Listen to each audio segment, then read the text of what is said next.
I used to believe the greatest betrayals came from strangers, from enemies lurking beyond the walls of your home. But I was wrong. The sharpest knives, the ones that sink deepest, are wielded by family, by the people whose blood runs in your veins, whose voices once soothed you to sleep. And when they cut, they don't just draw blood, they carve out the marrow of who you thought you were. I'm 56 years old, and when I say that number out loud, it feels strange, like I've lived too many lives in one body. I was born the eldest of 3 daughters in a small Midwestern town where secrets stuck to people like the thick summer humidity. My mother had a smile that everyone envied, but at home, that smile slipped like a mask left too long in the sun. My father was strict cold, always looking at us with disappointment carved into his jaw. From the time I was little, I knew love in my house was conditional. You had to earn it to bend into a shape that pleased him. I bent myself into so many shapes, I barely recognized who I was by the time I became a woman. I married young, too young maybe, but at 20, with my mother whispering that a husband will save you from becoming me, I believed it. His name was Richard. He had dark hair that caught the light and a laugh that made me think maybe love wasn't something you had to earn after all. But marriages have their own way of revealing truths you don't want to face. Richard's laugh grew quieter, his eyes colder. By the time I was 30, I was more a servant in my own house than a wife. And then came Daniel, my son. My miracle. My salvation, I thought. When he was born, I looked at his tiny hands curling around my finger, and I promised myself out loud in the hospital room that smelled of antiseptic and new beginnings that I would never let him feel unloved. That no matter what, he would know his worth. He would never twist himself into knots just to earn a smile. I held on to that promise, even as life broke me in other ways. When Richard cheated, when he left, when he spread lies in court that painted me as unstable, I held on to Daniel. My son was my anchor, and for years it felt like he held on to me too. But love is complicated. Family is complicated. And sometimes the promises we make to ourselves turn into the very weapons used against us. The courtroom wasn't supposed to be mine. It was supposed to belong to Richard, to the bitter divorce, to the custody battles of the past. But life has a cruel sense of humor. It brought me back there decades later with older bones, deeper wrinkles, and wounds I thought had scabbed over long ago. It started with money. Doesn't it always? My father passed away at 89, leaving behind not just his rigid rules and hard frown lines, but land acres of it stretching across county borders. He never cared much for me, not like he did for my younger sister Margaret. She was his golden child, the one who mirrored his ambitions. But still his will included me, at least on paper. Enough that Margaret and her husband grew restless. Enough that they came after me like wolves dressed in silk. The letters arrived first, then the lawyers, then the cold, tight-lipped gatherings where my sisters whispered behind their hands. They wanted me to sign things to give away what was rightfully theirs. I refused, not out of greed, but because for the first time in my life, I wanted to stand on solid ground. That was mine. My father had never given me his love, but he had given me this, maybe reluctantly, maybe, by obligation, but it was mine. And I wasn't about to bow my head and hand it over. That was when Margaret dragged me into court. She accused me of manipulating our father, of forging documents, of stealing what she swore belonged to her children. It was absurd, laughable even, but the laughter never came, because she had money-influenced friends in high places. And me, I had my small teaching pension, my quiet little house, and the son I prayed would stand beside me. Daniel, my beautiful boy, my reason for breathing. At first he did. He called me every night, told me not to worry, told me I was strong. But slowly things shifted. His visits grew less frequent, his voice on the phone more distracted. And then I heard whispers, my sister inviting him to dinners, my niece introducing him to her circle. They had found the crack in my armor. They had found my son. Walking into that courtroom the first day, I felt small, like a child again, under my father's heavy gaze. Margaret sat there in her tailored suit, her husband beside her, smug and certain.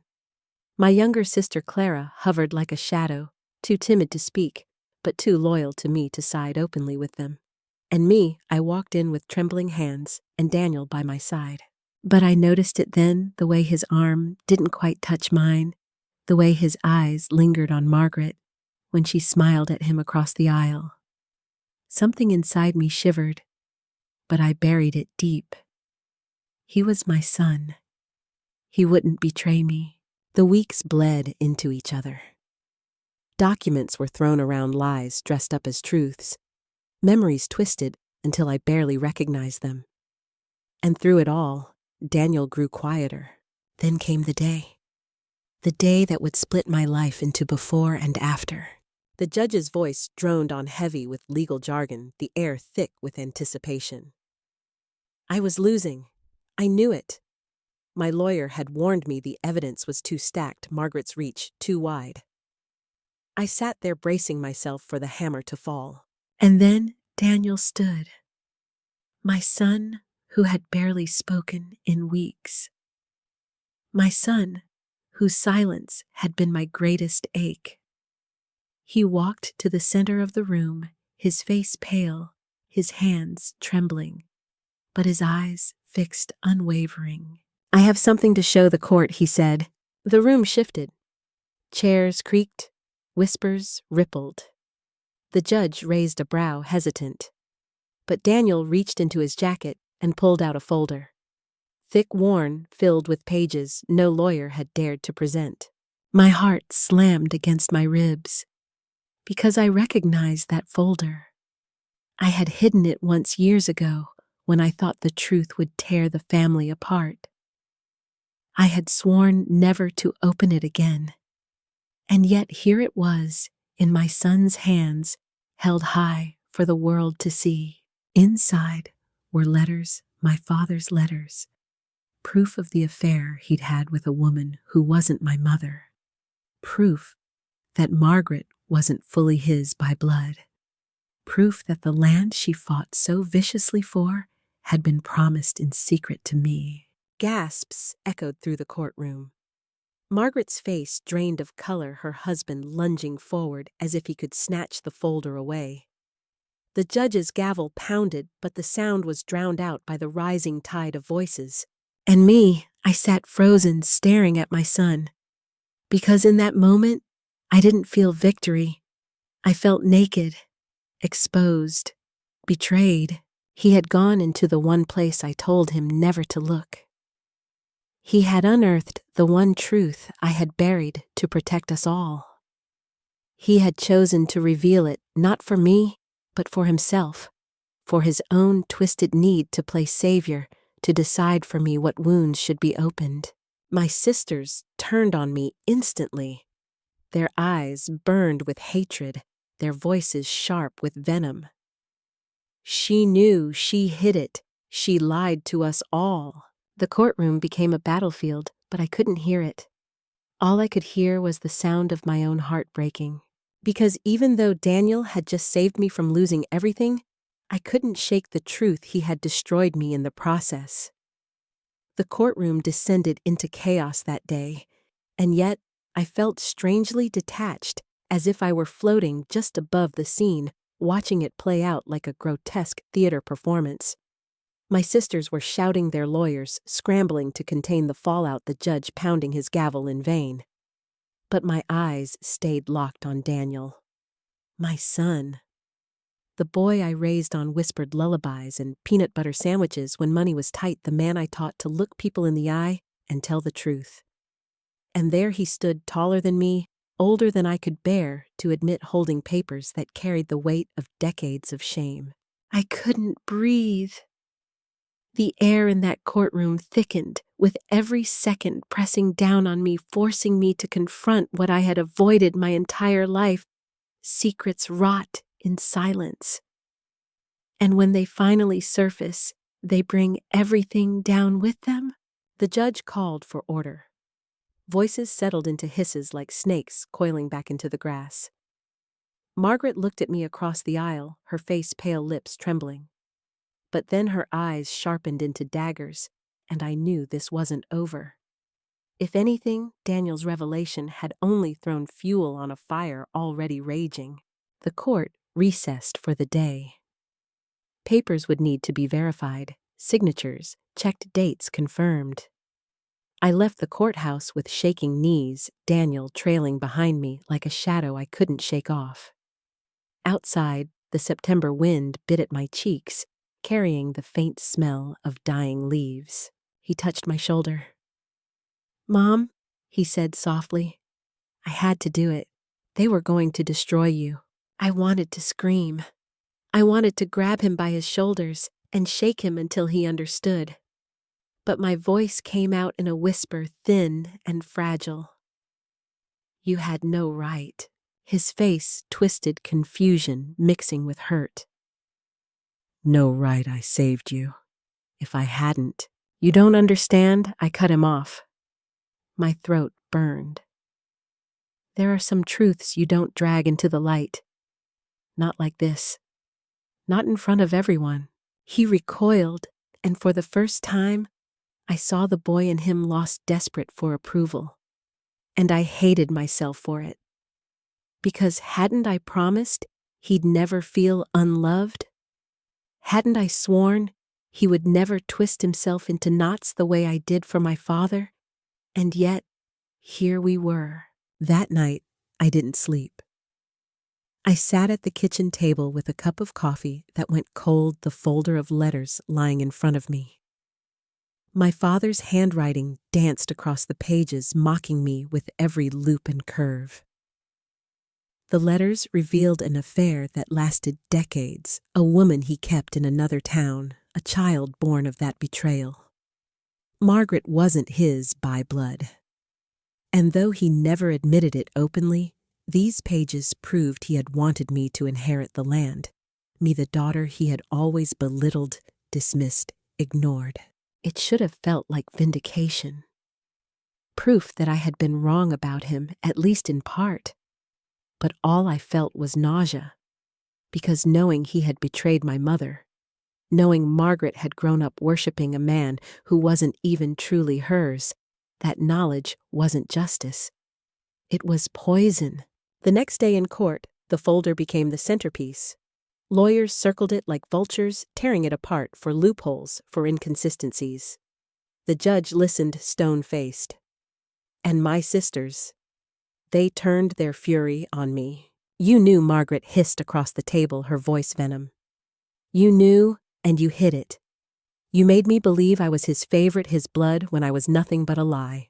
Her words struck me like blows, not because they were true, but because they carried the raw ache of a sister betrayed. For all our rivalry, for all her cruelty, she had grown up under the same roof, craved the same love, bent herself into the same impossible shapes for our father. And now, in front of strangers, she was being told none of it was real. I wanted to reach out to say I hadn't wanted this either, but she didn't give me the chance. Her rage consumed her, and in that moment, I became her target. The case dragged on. Weeks turned into months. Each hearing chipped away at me. The letters secured my claim to the land, yes, but at what cost? I had won the battle legally, but I had lost my sisters. Clara avoided me entirely, torn between loyalty and fear. Margaret wouldn't look at me without venom in her eyes, and Daniel, my sweet Daniel, drifted further and further from me. He believed he had saved me, that he had done the right thing. And in the world's eyes, maybe he had. But every time he smiled with that hint of pride, I felt a knife twist in my chest.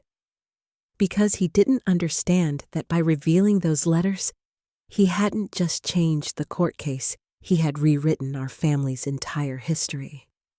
He had condemned us all to live in the ruins of secrets I had tried so hard to bury. One evening, after another brutal day in court, Daniel came to my house. He set down a bag of takeout on the counter, like he used to when he was a teenager, trying to cheer me up after work. "We won't have to worry after this. Mom," he said, his eyes hopeful. "You'll get everything you deserve." I stared at him, at the boy who had once held my hand when I cried, who had made me birthday cards with glitter and crooked letters. And all I could think was, does he really believe this is what I deserved? To be alone, hated, carrying the weight of truths that broke everyone around me. I wanted to scream to tell him I didn't want the land, the money, the so-called victory. I wanted my family back. I wanted peace. But instead, I just nodded because I couldn't bear to crush that hope in his eyes. The verdict finally came in December. Snow fell heavy that day, blanketing the world in silence. The judge ruled in my favor. The land was mine. On paper, I had triumphed. But when I turned to look for my family, for anyone to share it with, I saw only empty chairs. Margaret had stormed out before the gavel even fell. Clara slipped away quietly. And Daniel, my son, sat beside me smiling proudly, while I felt nothing but hollow. After the trial, people in town looked at me differently. Some with envy, others with pity. They whispered about the scandal, about Margaret's parentage, about the old man's secrets laid bare. I avoided the grocery store, the church, even the post office. My home became my refuge, but also my prison. Daniel kept coming around, bringing food, calling every night. He thought he had given me freedom. But every time he stepped through the door, I felt the chasm between us widen. Because he didn't understand, he never would, that sometimes survival isn't about exposing the truth. Sometimes survival is about silence, about letting lies rest in peace. One night after Christmas, he found me sitting by the fire, staring into the flames. He sat beside me, his hand warm on mine. "You're still angry with me," he said quietly. I wanted to deny it, but the words spilled out before I could stop them. "You took away my choice, Daniel. You decided for me. You turned my life into something I can't escape." His face crumpled, his voice trembling. "I just wanted to protect you." I closed my eyes, tears burning, and in doing so you destroyed what little I had left. The silence between us stretched thick and suffocating. He left that night without another word. For weeks after, he didn't call. He didn't visit. And for the first time in years, my house felt truly empty. I told myself it was better this way. That maybe distance would let the wounds scab over. But late at night, lying in bed, I would think about the boy who once clutched my finger in a hospital room, and the man who now carried the weight of choices he couldn't undo. Because the truth was, I wasn't just angry with him. I was angry with myself for burying secrets, for letting silence define our family, for raising a son who thought salvation meant tearing everything apart. And as winter turned to spring, I began to wonder if some wounds were never meant to heal. Spring crept in slowly that year, as if even the earth itself was hesitant to bloom after such a brutal winter. Snowmelt left the fields soggy, the ground bruised and soft underfoot. I spent my days wandering the property I had fought for, staring out over acres of land that stretched farther than my eyes could follow. Everyone in town said I should be proud. I had won. I had claimed what was rightfully mine. But standing there with mud soaking through my shoes and silence pressing down on me, all I felt was haunted. The land had become a monument to everything broken. Every blade of grass whispered betrayal. Every tree carried the weight of my father's lies. And I carried them too alone. Daniel didn't come around as much after that night by the fire. When he did, the air between us was fragile, filled with words left unsaid. He would ask about my health, about bills, about whether I needed help with the property. I would answer in clipped sentences, polite but cold. I couldn't help it. Every time I looked at him, I saw the courtroom, the folder, the way his hand trembled as he held my secrets up for the world to see. But silence has a way of festering. The more I avoided him, the heavier the distance grew. And then one evening, just as the peonies began to bud in the garden, he arrived at my door with an envelope in his hand. "Mom," he said, his voice cautious, "I need you to see something." I braced myself, my stomach twisting into knots. But when he placed the envelope on the table and slid it toward me, his eyes didn't hold the defiance I expected. They held fear. Inside was a letter not in my father's handwriting this time, but in Margaret's. I recognized her sharp, slanted script instantly.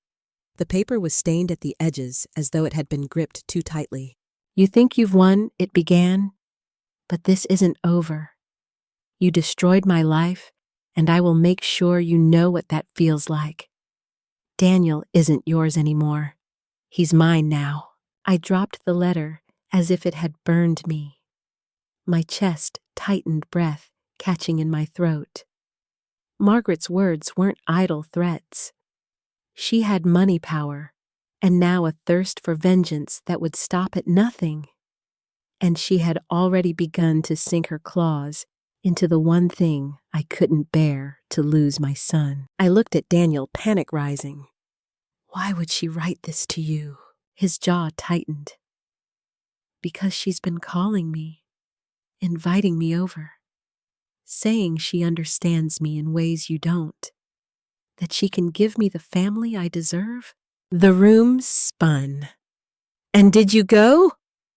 My voice cracked, the question tearing itself out before I could soften it. He didn't answer. He didn't need to. The silence said everything. I felt like I was falling backward into a pit I couldn't climb out of. Margaret had taken so much already, and now she was trying to take the last piece of me that mattered. My own son. That night, I couldn't eat. I couldn't sleep. I paced the house, the creak of floorboards beneath me like the ticking of a clock running out of time. Memories of Daniel as a boy flooded me, his first steps across this very floor, his laughter echoing down the hall, the nights he crawled into my bed when storms rattled the windows. And now, the thought of him sitting at Margaret's table, listening to her venom drip like honey, was unbearable. The weeks that followed became a tug-of-war for Daniel's loyalty.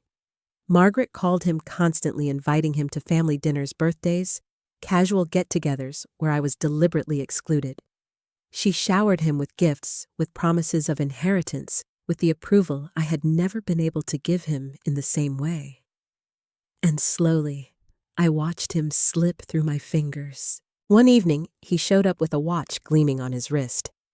"It was Uncle Stephen's," he explained, almost sheepishly. "Aunt Margaret said Dad wanted me to have it one day.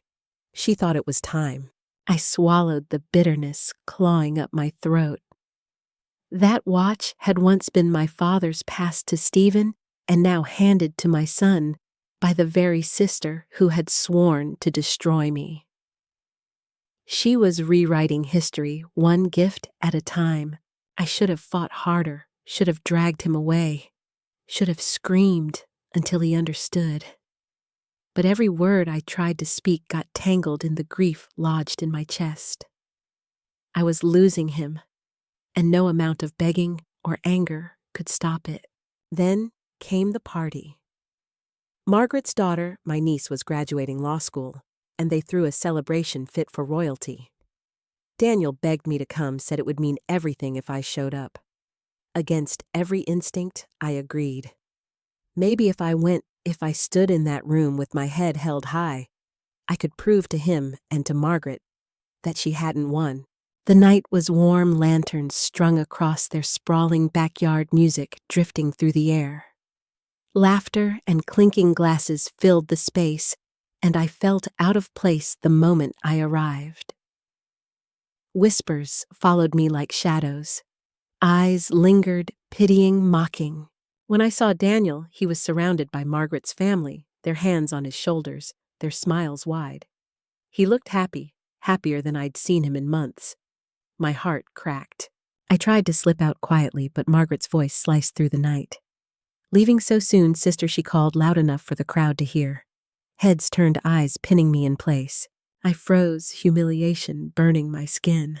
"I wasn't feeling well," I murmured. She stepped closer, her wine glass glinting in the lantern light. "Funny how you never feel well when it's time to celebrate someone else's success. Isn't that right, Daniel?" The crowd chuckled, and I wanted the ground to swallow me whole. But what cut deepest was Daniel's silence. He didn't defend me. He didn't say a word. He just looked down ashamed, as if agreeing with her. I left that night with tears stinging my eyes, my chest hollow. In the car, I gripped the steering wheel so tightly my knuckles turned white. I had fought battles in court, survived betrayal from my husband, endured decades of my father's cruelty. But nothing had prepared me for the pain of watching my own son stand by while my sister dismantled me in front of strangers. After that, something inside me shifted. The grief hardened into something else, something sharper. I stopped trying to win Daniel back with words. Instead, I began to gather everything, every record, every letter, every piece of proof of Margaret's manipulations, her lies, her threats. If she wanted a war, I would give her one. Not in whispers, not in shadows, but in a way she couldn't escape. Weeks turned into months as I built my case quietly, meticulously. I spoke with lawyers, with people who owed me favors, with neighbors who had seen more than they let on. I uncovered financial discrepancies in her husband's business, shady dealings they had hidden for years. Piece by piece, I assembled a weapon that could shatter the empire she had built. All the while, Daniel drifted further. His calls grew shorter, his visits fewer. And yet, in the quiet of my nights, I told myself this wasn't just for me. It was for him too. If Margaret thought she could buy his loyalty with gifts and lies, I would prove her for the fraud she was. I would protect him, even if it meant losing him in the process. And then came the day when I had everything I needed. A folder thicker than the one Daniel had once held in court. Evidence no lawyer could ignore. Secrets that could topple her reputation, her marriage, her carefully crafted facade. I stood in my kitchen, staring at the folder on the table. My hands trembled as I reached for it, memories flooding back of that other folder, of the day my son betrayed me with truths too heavy to bear. And I realized I was about to become him. I was about to do the very thing I had hated him for. The irony burned, but so did the rage. I thought of Margaret's letter, her promise that Daniel was hers now. I thought of her smirk as she humiliated me at that party. I thought of the way Daniel had looked at her, grateful, trusting. And in that moment, I made my choice. I picked up the folder, clutching it to my chest, like a weapon forged in fire. This time, I wouldn't sit quietly. This time, I would be the one to end it. I carried that folder like a torch, the weight of it pressing into my ribs, as if it wanted to merge with me. For weeks, I had lived with the ache of silence, the humiliation of watching my family unravel in public, the sting of my son's distance. But now, I had power, dangerous, destructive power. And once you hold something like that, you can't pretend you don't. The opportunity came sooner than I expected. Margaret hosted a charity gala, one of her elaborate affairs meant to show off her wealth and status. The town's elite gathered under chandeliers sipping wine, and congratulating one another on their generosity. Daniel was there, of course, standing tall at her side like a trophy she had stolen from me. He wore a suit she must have bought him, his watch gleaming under the lights. And when I walked into the room, I saw his smile falter. I had rehearsed my steps, my words, the way I would present the truth so that it couldn't be ignored. But as I stood there clutching the folder, I realized how heavy this choice really was. To expose Margaret meant to scorch the earth. It meant dragging Daniel into another storm, one he might never forgive me for. Still, I couldn't turn back. Not after everything she had taken. When the speeches began, I waited until the applause faded. Then I stepped forward. My voice shook at first, but soon it grew stronger, sharper, cutting through the murmurs of the crowd. "I have something to share," I said, pulling the folder from my bag. "Something the community deserves to know." Margaret's smile faltered, her knuckles whitening around her champagne glass. "This isn't the time," she hissed. "It's exactly the time," I snapped, my voice echoing across the ballroom. I opened the folder and laid out the evidence piece by piece. Records of embezzlement, falsified documents, shady transfers between accounts. Deals her husband had made under the table charities she had siphoned money from, lies upon lies upon lies. Gasps rippled through the crowd. Phones lifted to record. Whispers hissed like fire catching dry grass. Daniel's face drained of color. He looked from Margaret to me, his mouth opening and closing like he couldn't find the words. "This," I said, slamming the final paper onto the podium, "is who you've been celebrating. This is who you've trusted." The room erupted. People shouted, demanded explanations, turned their backs on Margaret as though she carried a contagious disease. Her husband stormed out, his face ashen. Margaret herself stood frozen, her eyes locked on me, hatred radiating from every pore. And Daniel, my son, looked at me like I had set the house on fire while he was still inside. He stormed toward me, his voice trembling with fury. "What have you done?" "I've protected you," I said, my own voice breaking. "She was using you, twisting you. I couldn't let her win." His eyes burned. "You didn't protect me, you destroyed me. You dragged me into this mess again, just like before. Do you even care what this does to me?" The words struck harder than any blow. I wanted to reach for him, to explain, to make him understand that I had acted out of love, out of desperation. But he pulled back, shaking his head. "I don't even know who you are anymore," he whispered. And then he walked away. The crowd dissolved into chaos, but all I saw was his back retreating, his figure swallowed by the sea of people. I had won again, and yet I had never felt more defeated. In the days that followed, Margaret's empire crumbled. Investigations opened bank accounts, froze, whispers of prosecution filled the air. She disappeared from public view, her name dragged through mud she could never wash off. In the town's eyes, I had avenged myself, restored justice. People congratulated me in hushed tones, called me brave, told me I had done the right thing.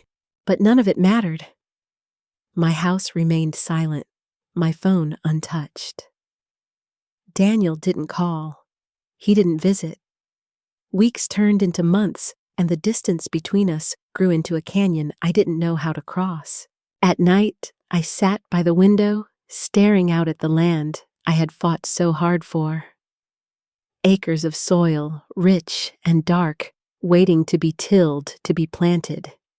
And yet it felt barren, lifeless, because the one thing I wanted to grow, the bond between me and my son, had withered. One afternoon, I found myself wandering down to the old oak tree at the edge of the property. Daniel used to climb it when he was little, his laughter echoing through the branches. I remembered the way he'd look down at me, his face flushed with joy, calling, "Look, Mom, I'm taller than the world." I pressed my palm against the rough bark, tears slipping down my cheeks. "I just wanted to save you. I whispered to the wind. But maybe I only saved myself. Time passed. The seasons turned. Slowly, I began to rebuild not just my home, but myself. I planted wildflowers in the field, their colors spilling across the land like a quilt.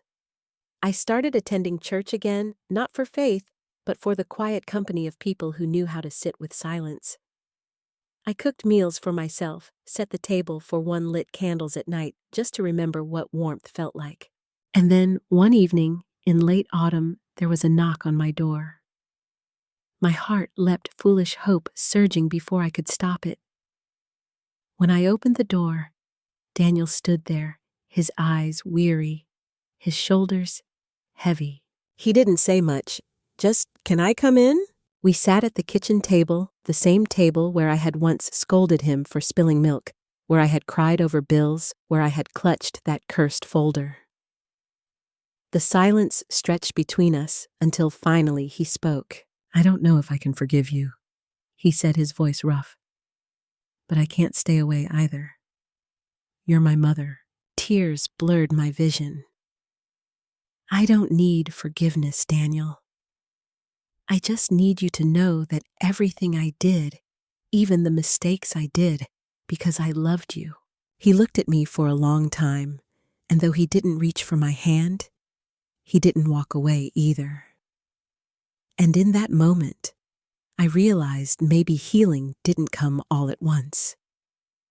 Maybe it came in fragments, awkward visits, strained conversations, moments where the love you thought was gone flickered faintly, like embers refusing to die. The land is still mine. Margaret is gone from my life.